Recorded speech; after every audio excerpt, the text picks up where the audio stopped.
Welcome to the Education Scotland podcast. In every episode, we are joined by teachers, professionals and experts to unpack some of the big questions and topics facing the education sector in Scotland. Stay informed with the latest on education in Scotland by subscribing to our podcast.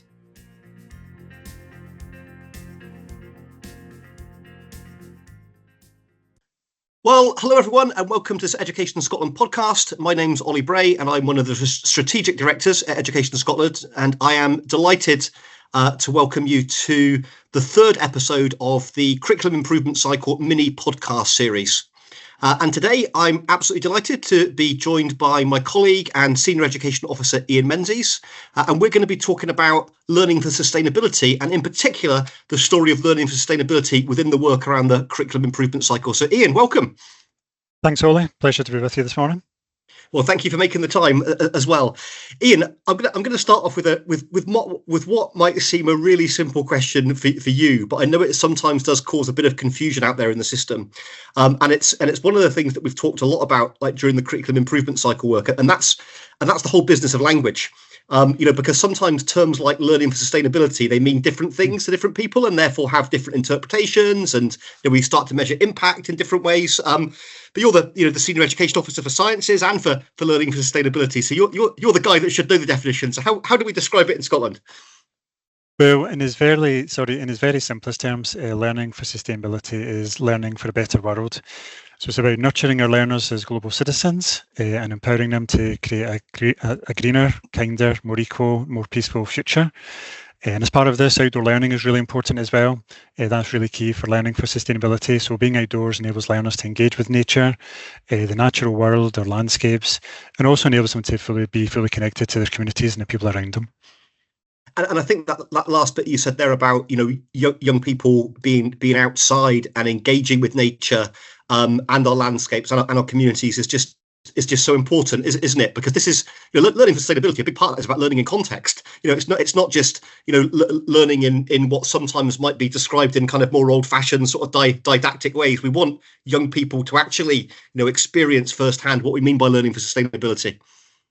Absolutely. It's about that connection to the natural world and the communities, but it's about giving young people a chance to apply their learning to the real world, to take action, to make a difference, to sort of be effective contributors, really, and put their four capacities into action. And I think the really important point to say here is that, the way that Scotland puts outdoor learning into that context of learning for sustainability is quite unique. Actually, in other countries around the world are really keen to learn from us. And increasingly what we're seeing is other countries are now starting to adopt a language of learning for sustainability from Scotland, which is really nice.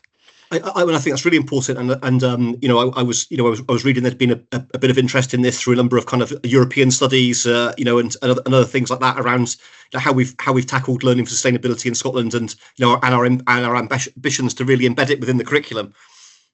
That's right. It is gaining traction. We can see it being used more broadly within the European Commission, for instance. And recently, we just launched a new Learning for Sustainability framework for initial teacher education in partnership with the Scottish Council of Deans of Education and other partners.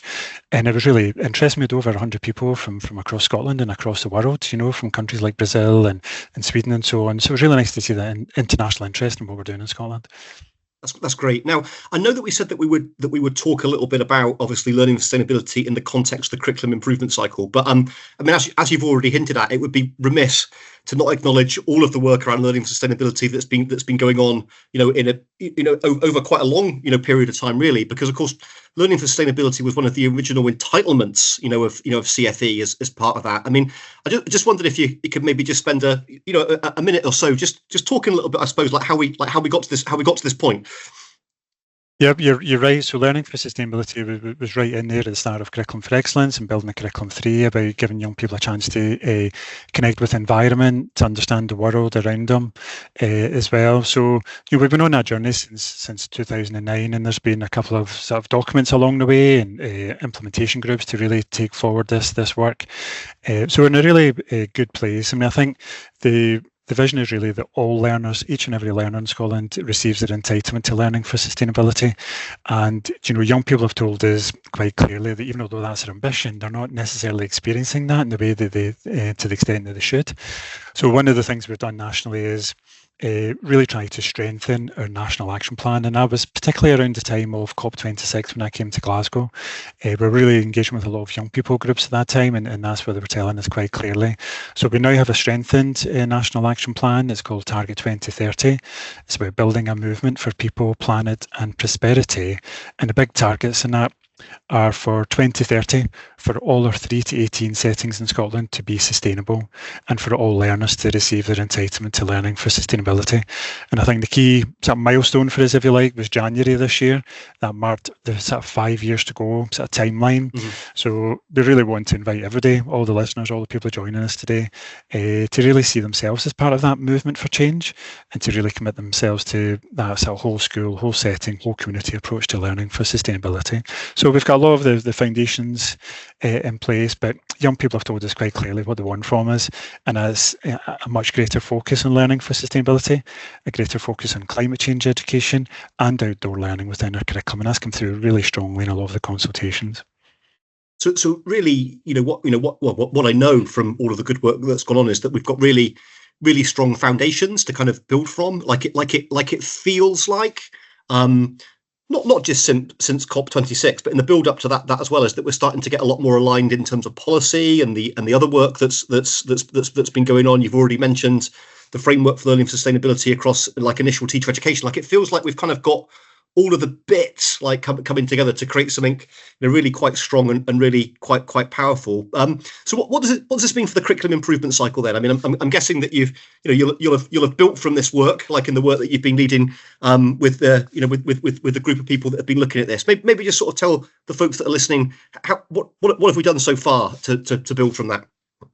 So I think when we were developing this strengthened action plan to Target 2030, one of the things we were really conscious of is we were moving into this process of curriculum improvement cycle, and it was going to be sort of fast changing, sort of process, within education. So we knew that this was going to be really central to the success of the action plan. So, there's a big chunky action and action plan to really encourage us to drive us towards really embedding and strengthening the role of learning for sustainability within Scotland's curriculum. And that's the biggest thing that's up in lights for us just now. So this is a golden opportunity to do this. Obviously, we're taking a fresh look at our curriculum and evolving our curriculum, our qualifications and our skills landscape as well, and also our big national agencies. So I was really pleased, for instance, that learning for sustainability was really embedded as a guiding principle, for instance, within the creation of the national agencies. So, I think one of the things we were really delighted by was that learning for sustainability was recognised very early on in the process as one of the core competencies, for instance, within our curriculum, and that work kicked off right away. And I think that was really important for us, because I think the temptation is when we look at the curriculum, we have a strong focus on the curriculum areas, and which are obviously really important in terms of that structure and the way that we deliver the curriculum in Scotland, but it was really encouraging that actually the core competencies were given equal weighting, and that work kicked off early in the process and in parallel to the work on the curriculum areas. So there's been a lot of underway to engage with stakeholders, to look at learning for sustainability, and to see how we can really strengthen that within the curriculum. And what about some of the emerging themes that have come out, Ian? And I suppose I'm interested in sort of two things here. Is that we would imagine that some of the more recent work has probably reinforced or reaffirmed things that we kind of already knew around that. So it might be quite good just to sort of touch on those points. But I'm also interested if there's anything new that's kind of come out of this sort of latest piece of work around this. And I suppose what's been quite interesting about this is that we've adopted this process of co-design. So the folks that have been involved in a room, I think sometimes they feel like they've been locked in a room, like until they come up with some decisions to sort of explore some of these ideas. But we've had a really, really good combination of academics, partners, including charities and government organisations and other NGOs, but importantly practitioners, as well, and importantly, groups of practitioners that I suppose are real champions for learning for sustainability, and also folks that know it's really important but are not quite sure what to do and how to kind of embed that in their practice. We've had a really kind of almost like a unique recipe of people in the room. So yeah, just interested to see what's come out of some of those discussions. Yeah, as you said, Ollie, the really important thing here is that we, our stakeholder groups represent the entirety, if you like, of Scottish education. So we worked really, really hard, to engage with people who, are very passionate and very committed to learning for sustainability. But we've tried to work especially hard to get people who maybe sort of new to this and maybe haven't been as fully connected to learning for sustainability. As you say, within these stakeholder groups, about 70% of the people within the groups have been practitioners from early years, from primary, for secondary, from additional support needs, from community learning development. We've tried to get people from all across Scotland, from different local authorities. Some of our key partners and other new partners have been in the mix as well. So it's been a sort of wonderful mix of people. In the last year, we've had sort of 4 face-to-face sessions, but we've also engaged with stakeholders more broadly through a critical friends process, for instance, as well. And also we've had a chance to visit schools across Scotland, engage with young people and get their views as well. So it has been a really interesting and a really enjoyable process. Some of the big themes that have emerged from this, these sort of big ideas have started to take shape. I think one of the things I'm really pleased about is that our stakeholder groups were really strong that climate change has to be up in lights for this. That has come through really strongly from young people. It's the big thing that they've asked from us repeatedly. So within the big ideas, we've got a big focus on climate change, and I'm really pleased with that because hopefully young people will be reassured that we've listened to them and that we've taken their views seriously. And I've got a real sense of responsibility around that. But this is their curriculum. It's a curriculum for young people, for their future. So, it has to be relevant to them. The other big theme that's emerged is around nature, and we know that in the world that we've got the twin crises around the nature crisis and the climate crisis, but we know as well that young people, and it's one of the things that's come out really strongly for us actually in the last few months, is just how passionate young people are about animals, about the oceans and about nature and the natural world. So that's come out as a big theme for us as well. Other themes that have come out in the big ideas are about connectedness, about our connectedness to each other, both locally and globally within our communities. Another big themes around production, consumption, waste and pollution. Think about, for instance, all the great work that many schools around Scotland are doing in relation to marine plastic pollution and single-use plastics and stuff like that as well. Big focus as well on power and justice, so that's come up really strongly within learning for sustainability, but I know too that's come up strongly within other core competency groups as well, particularly around social justice and political literacy. And lastly, and I'm really pleased about this, big theme around shaping a positive future. We really need to be thinking about the future that we're progressing into and what that future is going to be like for our young people. And we absolutely want that to be a kinder, fairer, greener, more peaceful, more equal future. And I'm really pleased that our stakeholders saw the importance of that. And there's a really interesting word that comes through really strongly. Our stakeholder group were really passionate. They wanted the word disruption in there. They wanted this to be a creative and about creative and disruptive thinking to be the heart of this, because if we're going to change our world, we need to do that in quite a profound way, in a deep way as well. So lots of really exciting learning there, and I'm really excited about where this is going to go as the curriculum takes shape. I mean, you just said so much in there, around that. But a couple of things I was sort of scribbling down as you were speaking about the points that really kind of resonated with me. And the point about not separating the climate crisis and the nature crisis is just such an important one, around that. And I kind of feel that that we've got better at talking about that, in schools and settings over the last little while. I mean, I think that there's nothing wrong with the word, obviously, biodiversity, around that, but sometimes it was a bit inaccessible, particularly for children, young people, and teachers didn't quite know sort of what it meant. So I think that's really positive. The other bit that I was just really excited to hear you talk about there is that sometimes when we think about nature, and if you're listening to this, you won't see this, but if you're watching it on YouTube, you'll see that behind him, Ian's got like a lovely sort of picture of it. Looks like a sort of country road and a sort of coppice, around it. When we think about nature, we think about greenery. We don't always think about the marine environment, around that. Now, of course, the marine environment is incredibly, important to Scotland, and in terms of combating climate change, things like kelp, so important, but not often sort of talked about, in sort of schools and settings around that. And again, I don't want to repeat everything that you said, but the bit that I was really excited about when I read the draft big ideas, for learning sustainability was just that focus on the future. and and just almost that kind of understanding that if we want a future like you've described really, really well, is that we have to plan for that now. That type of future is not just going to appear. In fact, if we don't plan for it now, it will be almost the opposite future to what children and young people, and indeed all of the practitioners are asking for. So yeah, fascinating stuff, Ian. Just really, really, really interesting. And the energy in all of the rooms has been great. But we had a lot of passionate people, didn't we, in the Learning for Sustainability group? It really was a room full of energy and full of passion for the planet and nature.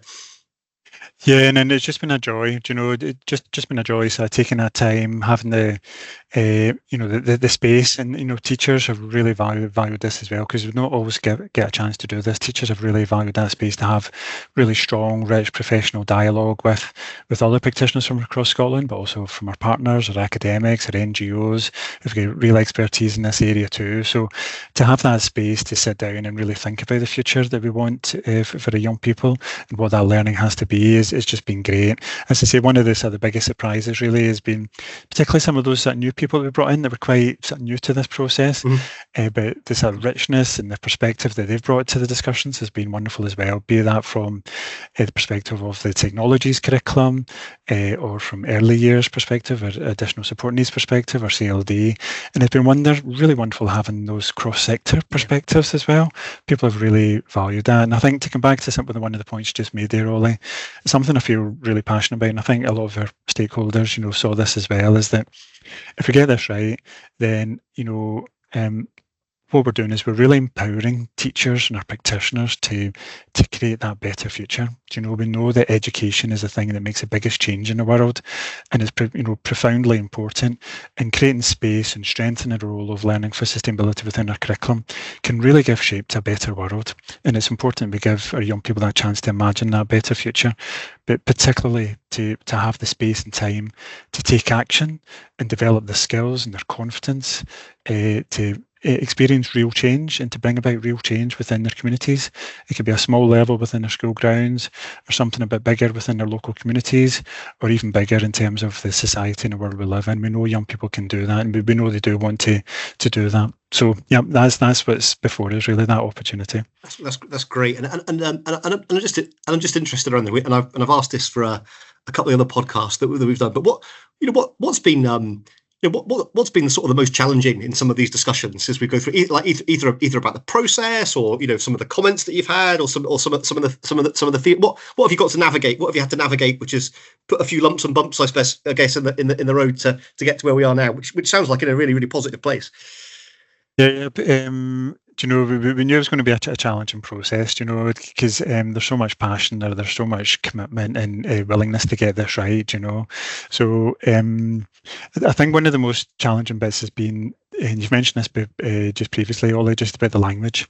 That we had so much expertise in the room from our stakeholder groups, from teachers, academics, from our partners. We gave a lot of thought to the nuance, the detail of what we wanted to achieve, what learning for sustainability was, and what it should look like within the curriculum. So there was a lot of detail, there was a lot of nuance there was a lot of richness. But when we spoke to some teachers, we spoke to learners, what was clear is that we still had some work to do to make that language accessible. And that's come through strongly in some other sort of research and evaluations we've done, is that, again, that term learning for sustainability can be maybe a bit woolly for some people. They can maybe struggle to get their head around what it actually means. So I think one of the things we're really keen to do within this curriculum improvement cycle is to really bring that clarity to that definition, to really strip it back. And I'm really hopeful that these big ideas that we've clearly articulated will do that. So the biggest challenge, getting the language right, making it accessible, making it engaging, providing that clarity, but without losing that richness and nuance. So that wordsmithing has been the tricky bit. Yeah, you've described that really well, around that, and it's, and you've heard me talk about this before, probably lots of times, but that language is really key. Like, I've been involved in various different sort of reform programs over the years, and I sometimes joke around, we're all sat on the same table using the same words, but we're talking about completely different things. And then when we walk away, we've got different actions, as a result of that. So that's one thing that we've really tried to crack this time round. So I've got two last questions, Ian, if that's okay. And so just to let folks know, we're kind of recording this. It's about mid-May. Can't believe it's mid-May already around this. So What can people expect to see next, Ian, around this? So between now and say the summer holidays or into early next year, what's next with this kind of like this particular tranche of work and sort of learning sustainability in more general? So you were moving into a really exciting phase. Obviously, this last year has been working with our stakeholder groups and doing some consultation and really firming up these big ideas for learning for sustainability. So we're at the stage now where, the big ideas are starting to take shape. What's happening just now is we're starting to look at ways of playing these into the work streams that are being taken forward in relation to the curriculum areas. So as you've mentioned, Ollie, I lead on learning for sustainability and outdoor learning, but also lead on the sciences curriculum.